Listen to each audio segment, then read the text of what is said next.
Vedeli ste, že živá potrava je presne tá, ktorá obsahuje živé organické látky, koenzymy, enzymy a vitamíny. No a tie nájdeme iba v surových a čerstvých potravinách. Takéto čerstvé živé ovocie nám dokáže zmeniť náš zdravotný stav.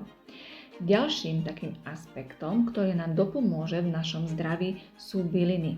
Obzvlášť bylinné zmesy, ktoré sú správne nakombinované. Takto nakombinované byliny dokážu s vašim zdravím spraviť neuveriteľné veci. Fungujú ako taká kefa v črevách, pretože obsah vlákniny v týchto bylinných zmesiach dokáže vypudiť takmer všetko, čo sa nachádza vo vašich črevách, pretože sú vstrebateľné až na 98%. Pri ich užívaní dochádza nielen k zlepšeniu fyzického tela, ale aj toho psychického a emočného.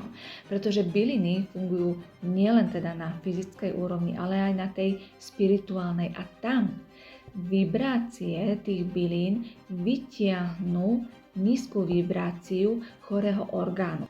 Práve preto sa ľudia uzdravujú nielen na tej fyzickej, ale aj na tej psychickej úrovni.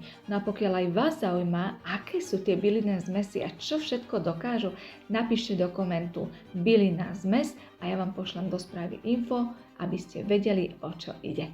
No a keď sa vám páči môj obsah a súznite s ním, tak mi dajte like, follow, odber, komentujte a nezabudnite si video uložiť pre horšie časy, prípadne ho pozdieľajte s vašimi priateľmi. Ahojte.